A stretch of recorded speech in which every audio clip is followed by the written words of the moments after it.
Good morning, world. Maria here, alive and kicking. Welcome to The Bigger Picture with my co host, Michael Reccia. Welcome to the show, Michael. It feels like it's been a year since you and I talked. It really does, yes, yes. Time has gone quickly, but slowly for us. I know. It's just that there's so much stuff happening every day, it's almost hard to keep track. Absolutely. The, Yeah, it's a mad world. it's a mad, remember that old movie? It's a mad world. What, one of my favourites, yes. Me The only too. movie in which somebody does actually kick the bucket.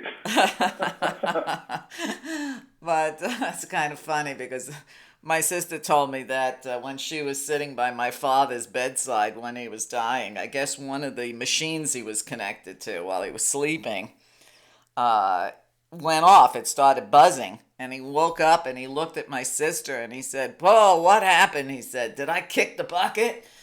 Oh, dear. And my sister said, Sense of hu- and my sister said to him, "Yeah, and I'm an angel."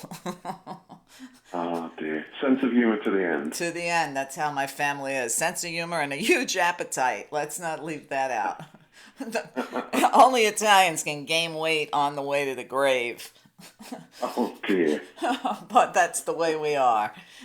Anyway, Michael, I had a couple of questions from some listeners, and I got a whole bunch of Yes, other topics I wanted to discuss with you, but I want to get to these questions first.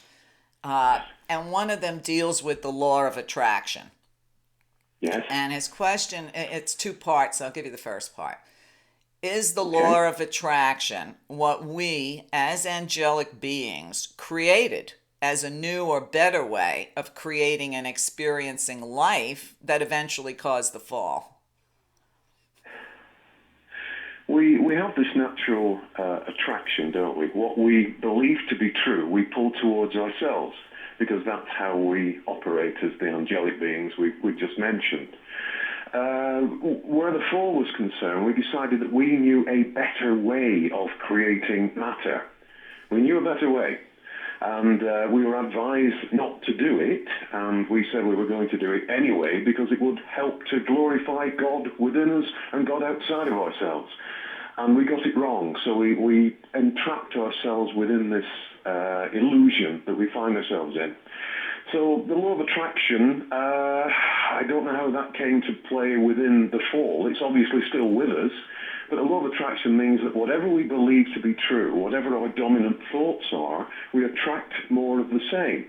And the instant we think of anything, we begin to draw it towards ourselves.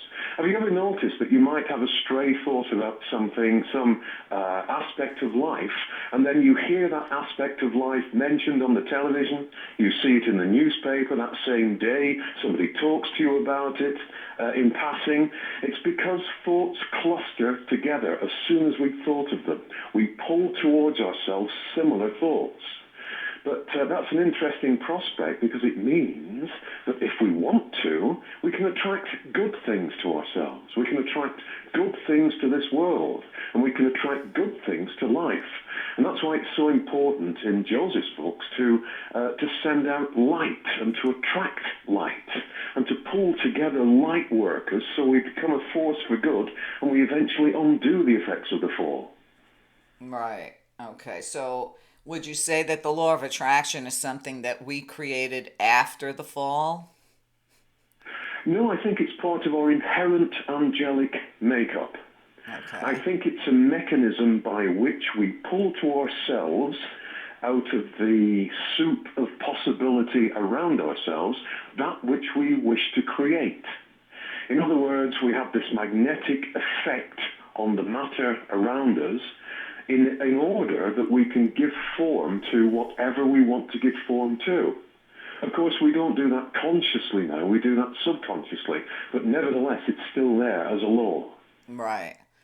Okay. Well, part two then, and he wants to know what all three of us, me, you, and Joseph, thinks about this, Yes. based on the understanding of the law of attraction. He said, "What would you recommend as a way to release resistance to a subject so we could focus positively and be in a state of allowing relative to any subject, including death?" Now, I think what he's asking is how do we get out of our own way? Right. Okay. I think how we get out of our own way is to practice bringing to ourselves and to the world that which is better than the things that we attract at the moment. We have to discipline our minds, and we have to discipline our minds through our hearts. Again, we have to go in meditation. We have to slow down. We have to become quiet. We have to move our consciousness from the head mind down to the heart mind. And then we have to see from the heart mind that which we want for the world spiritually and for ourselves. And as a result of that, we will begin to see that we attract the circumstances and the situations that we want to see unfolding around us. And that will give us the strength and the confidence to then look at the world and say, well, I can change myself. I can bring to myself the things that I want, better things, spiritual things. Right. This must work on a worldwide basis too. So it's practice. In getting ourselves out of the way, what we're really getting out of the way of is the head mind. That's the great stumbling block. Right. We don't want to get ourselves out of the way because at core we are angelic beings and we are beautiful creative beings and we have beautiful creative powers and beautiful creative thoughts. What we want to get out of the way is the head mind that is linked into the field of human consciousness. And that head mind brings so many troubles to us, doesn't it? Right. It brings us the belief in illness. It brings us the belief in there being a violent world. It brings us the belief in suffering. It brings us dependence upon society. And those are all the things that we have to unlearn. And we unlearn them by going regularly, daily, whenever we can, in meditation to the heart center, to bypass the head, to bypass the physical mind. And then eventually, in visiting the heart center, the heart mind daily, we infuse the head mind with those heart mind sensibilities. And we transform the head mind, and we find that our journey through life is not as difficult as it was before we practiced this technique. Well said. Usually when people ask me something similar to this, because I think it's human nature when we live in a planet of fear, to think Yes. the worst and to have, a lot of negativity. And I don't know how many times a day I must say this to people in conversations. I always tell them, be careful what you say. It's number one, it's bad enough to think it. I said, but once you say it and you add sound vibration, of course, everything is sound and energy in the universe. You're going to draw it to yourself. So one of the suggestions I give people is when they start thinking in a negative way or about to say something negative, and I use it all the time, I'll just say out loud, I cancel that thought. And I just move on to something else. And I mean, that's very effective. It sounds kind of silly and easy, but just say, I cancel that thought. And, Yes. there are a lot of ways of flipping that switch from negative to positive in your head, but you have to work on it. You have to be aware of the words you use. So how important are words, Michael? Absolutely. As you say, thoughts and then words begin to solidify those thoughts. It's interesting where you're saying cancel that thought. That's a great technique. Tony, who is, of course, a member of the Band of Light, of the four of us, always says that he doesn't do anger. And bless him, he doesn't. He doesn't do anger. He's magnificent at it. And over the last few years, I come from an Italian background like you, Meria. And so we sort of have a hardwired hot temper built into us as youngsters.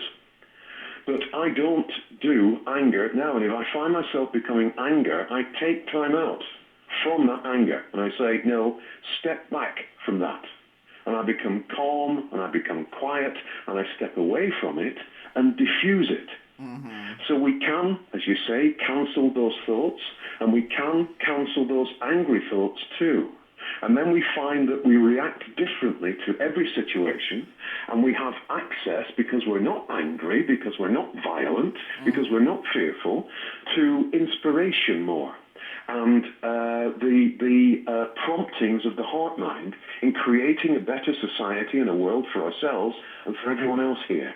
Right. Now, Joseph speaks in many different ways in his books about when you lift yourself up, you lift up others at the same time. Like it's an energy shift for everyone. Even the people that appear to be insane get a little boost. Is that Yes. correct? Is that the right way of understanding what he writes? Yes, and what he's saying is we are all, at core, part of the same thing. We're all part of divinity. We're all part of whatever we believe God to be. However we visualize God, we're all part of that force, that movement. And we cannot disentangle ourselves from everyone else because we are part of everyone else.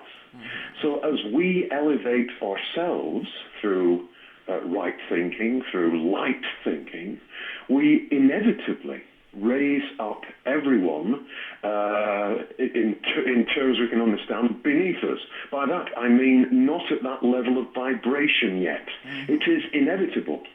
So as we connect in light, light work as one to another, and as we elevate the world and elevate ourselves as a group, we pull up the people who, relatively speaking, are below us into a more rarefied state of vibration and into a state where they are fed via the heart mind and can begin to consider their way of life in a different way. Can begin to think, wait a minute, I shouldn't be acting in this way.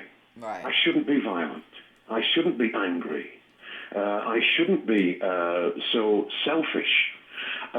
We are creating, by giving out light, an atmosphere within which others can grow. It's like feeding a pilot light. It's like sticking a firelighter into a fire. Everything catches a light eventually. And so we have to keep on keeping on giving out the light, because no light work is ever wasted, and we do draw everyone up. And the reason we draw everyone up is because we can't help but draw everyone up, because we're part of the same thing. Right. Well, besides, and believe me, I've been using that. I cancel that thought. I say it in public, Michael. Yes. About, I want to say maybe 12 years ago, I had eye surgery to reconstruct an eyelid that another doctor had mistakenly whacked off. And Oh, God. as a result, when I went to the doctor who did the surgery, I said to him when he was doing a recheck, I said, I haven't had to use my reading glasses since the surgery. And he said to me, that's only temporary. It's probably because your eye is swollen, this and that. Immediately while he was saying that, I looked at him and said out loud, I cancel that thought. This is going to be Ah, permanent. Now, he yes. may have thought I was crazy for saying that, right to his face, but it's been 12 years and I still don't need reading glasses. Yes. Yes. So, what you put out is most of the time what you're going to get back. Yes. Yes. And we are perfect beings at heart. Again, that phrase, at heart. We cancel, unfortunately, our view of wellness, our view of health, because we're told all the time by society, by advertising, by the pharmaceutical companies, by doctors, by the medical profession, that we are going worse. Right. And we buy into that. We invest in that because there is such a wealth of information, negative information, being wrapped around us from the minute we're born to the minute we pass on. But it doesn't have to be that way. My spiritual teacher, Joan, who I always mention because she was such a great influence on me, was born with one leg shorter than the other. And at the end of her life, both legs were the same length. She got angina and said to the doctor, I don't want drugs. Just tell me if it's angina and I will deal with it. And there were various other symptoms that she kept at bay by believing that they couldn't possibly take a hold of her. And that's the attitude we need to be healthier. I'm not suggesting that you ring up your doctor and say, I'm not going to see you anymore. Right. What I am suggesting is that we balance that by also believing and seeing ourselves to be the perfect beings that we really are. We don't have to travel through this life suffering. We can be healthy, but we have to believe in it, we have to reinforce it, and as those other thoughts come, as you quite rightly say, Maria, we have to cancel those thoughts constantly. But it becomes easier as we do that. Day after day, week after week, we build it into ourselves. Right. And we do enjoy greater health as a result of doing so.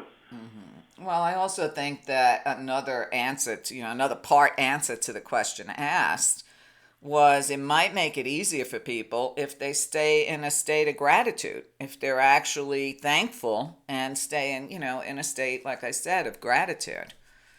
Yes. Yeah. I And to find that a lot actually, of people don't receive what they want because they truly don't believe they deserve it. yes, it's a surface. It's an homage on the surface to God and say, yeah, I've got it. And then we look and say, have you given it to me yet, God? Which implies that we haven't got it in the first place. As you quite rightly say, gratitude is so important. Thank you, Father, I am well. Thank you, Father, I am at peace. Thank you, Father, I can see the path, which then builds that belief that it's already happened, rather than keeping it at bay by saying, can you do something, Father? Can Right. you do something tomorrow? Gratitude says, you've already done it, Father. It's already part of me. We accept it, we draw it towards ourselves, and the answers and the solutions present themselves. Right. Well, I always recommend that people take the attitude because what I find is a lot of times people aren't so afraid of failing, they're more afraid of succeeding, even when it comes to something they desire. And I tell Yes. them, whatever good happens to you during the day, even if somebody at work just buys you a cup of coffee, just say out loud, thank you. I deserve this and more. Yes. And, Yes. it may sound crazy to some people, but it really isn't because it convinces your brain, which eventually gets to connect to what your heart already knows, is that you do deserve it. Abundance is truly our birthright, but I think we've forgotten that. Yes, yes. And we look at God, and the big question is God poor? Right. And of course he isn't. Right. Is God abundant? Of course he is. Right. He brings forth from nothing everything. From no thing, everything. And we are made in his image. We are part of him. We are mini gods, if you like. We are angelic beings. And so as he operates, so do we. We're made in God's image, not in the way we look, but in the way that we operate. Right. So we have to believe, as you say, in that abundance. We Mm-hmm. have a planet that is totally abundant. But because we believe in lack, we have half of the human race storing and hoarding and believing that the other half is trying to get power from them. When in fact we should be saying, I have everything I need today, Father. Thank you, Father. And then just set off into the day without another care in the world. And everything that day will be presented to us. Right. Well, that was going to be my next question. In From Here to Infinity, there's a statement that says the true you and God are the same. Now I know that's hard for people to wrap their minds around. Some people would say that's a thought only heretics have, but when you really realize that the true you and God are the same, it makes a big difference. So how can you get Absolutely. people to really understand that? You hear them teaching, for how many decades, Michael? We're all one. But people still have a hard time understanding that. It's down to what you've just been saying about not believing in abundance and in having to believe that you are worthy of something, deserving of something. We have, as you've said, for decades, for hundreds of years, been told that we are not worthy. We are not worthy. We've been told for hundreds of years that the only way to God is through someone else interceding for us. We have to rediscover the God within. And the only way we can do anything like that is by taking time to become still. And again, it's down to meditation and self-exploration. No one outside of ourselves is ever going to provide proof that we and God are the same. That is something that comes from exploring from within in the safety of God's love and asking for protection as we do so, exploring from within what we are, exploring our potential. And that feeling of oneness, that knowing of oneness, comes at some stage during our meditations. It's not something that can be described by words or by the head mind. It is something that is a knowing from the heart mind. It is a realization. And most of the things that we've been told they're not a knowing thing, they are a belief. And with a belief, you have to shore it up all the time. A belief is not the same as knowing. A belief needs buttresses, and it needs bricks and mortar, and it needs re-examining every so often to see that it's still a belief, because it comes from the head mind. Right. What we're seeking, that oneness that we're trying to find, comes from that knowing, comes from within. And once you reach it, you then know it.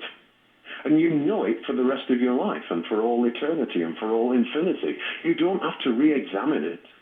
You don't have to take time out to see if you still believe in it. It is a knowing. And that knowing only comes from visiting yourself at your core.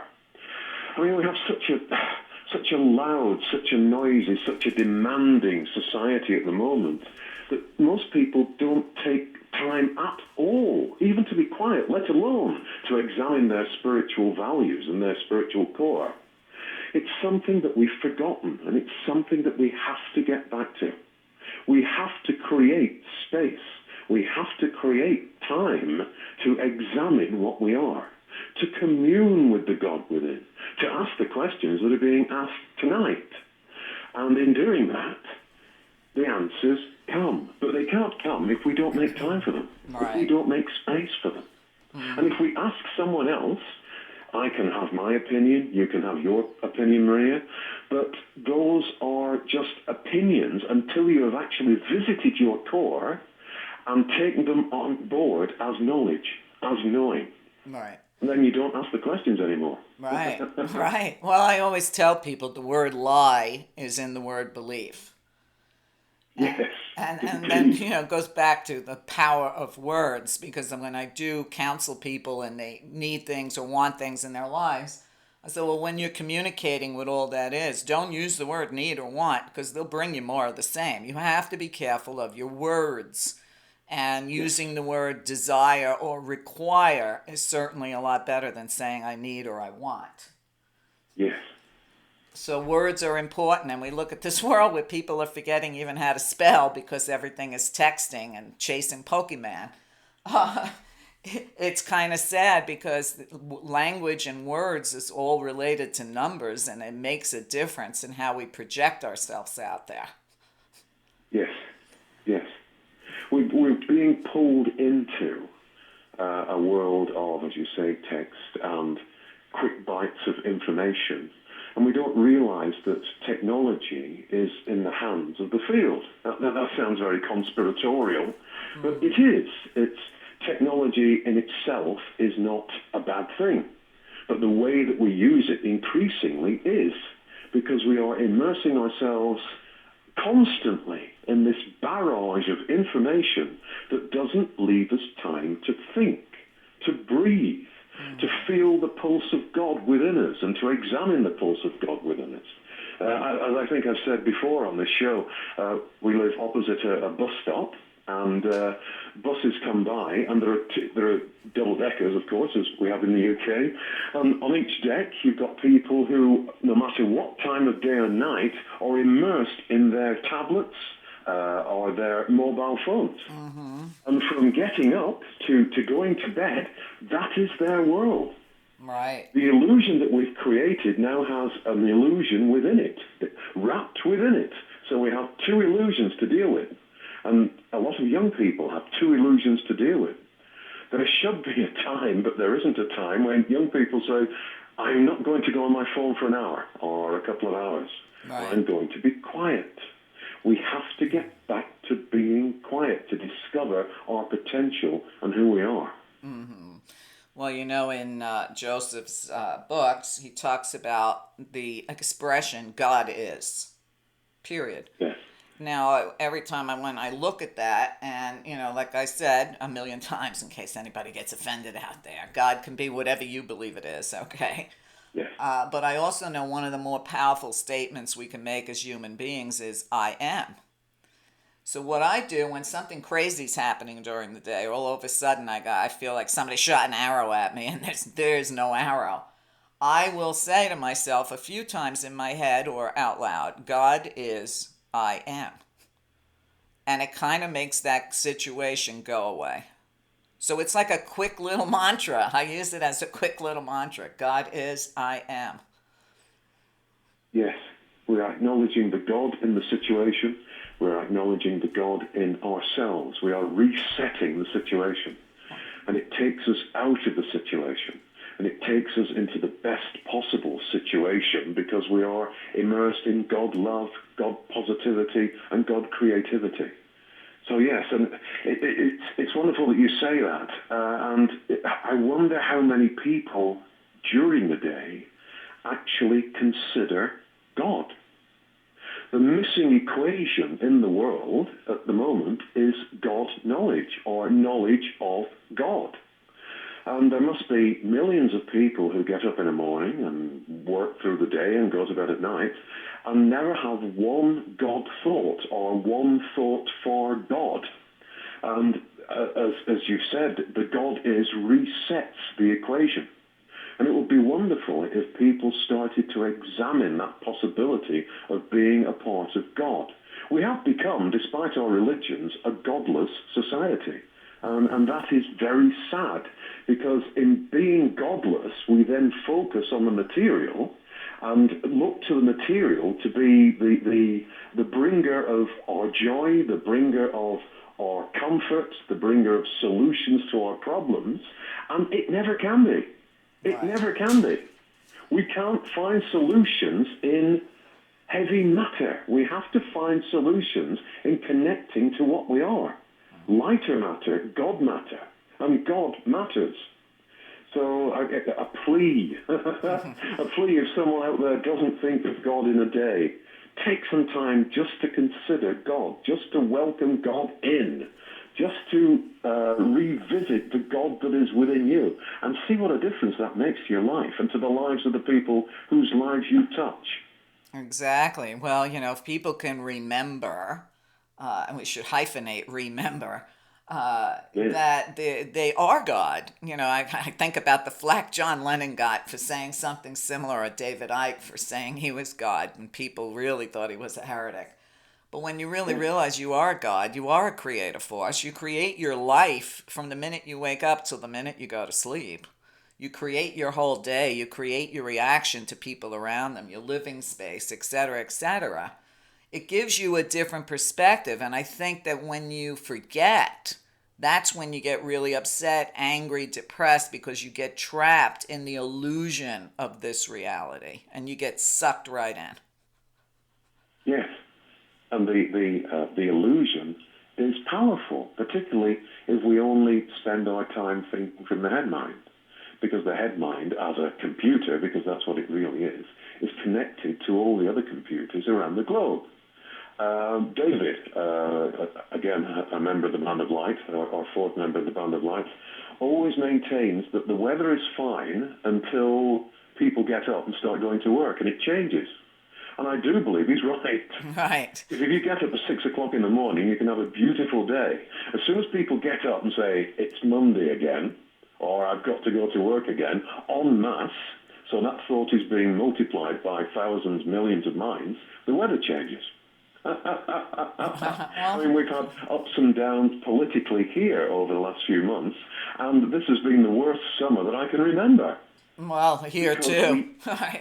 Here too. It's been wild and wicked with freak storms. I mean, Phoenix got flooded out last night. Georgia, Oh my some God. town in Maryland. I mean, and I look at the weather events knowing that geoengineering happens, so who knows how much of it's created. But I also look at these very big negative events that happen in particular states in the Union where hatred is at the top of the list, where they're passing horrific laws against women, against gay people, what bathroom you can go to, whatever, and then boom, you have these massive freak storms or whatever happens there.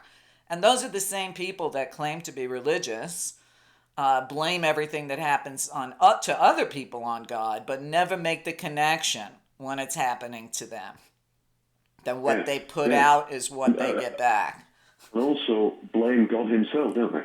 They Well, blame God. yeah. Why did God let this happen? Why did God make this happen? Which is even worse than why did God let this happen? All And of right. course, he didn't. We created it. We injure the planet by our thoughts. We injure the planet by our actions because we are depleting the planet, because we don't care for the planet, but we also injure the planet by our thoughts. We are intrinsically linked to the planet because the planet is also a part of God, the planet is also alive, and the planet is also part of us.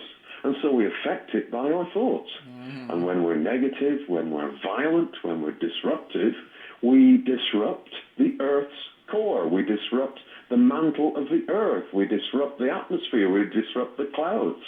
And then we wonder, as you've said, why things have happened. And we blame others and we blame God. Right. But we want things, I we know. want things It's to like calm down. every now and then Sorry? you see memes going around on social media where, they say, they'll list places that have had, a ton of natural disaster or shootings or whatever.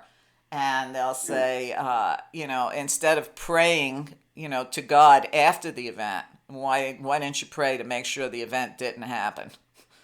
yeah. But humans are pretty strange that way. Michael, we're going to take a short break. Stay with us. Michael and I will be right back.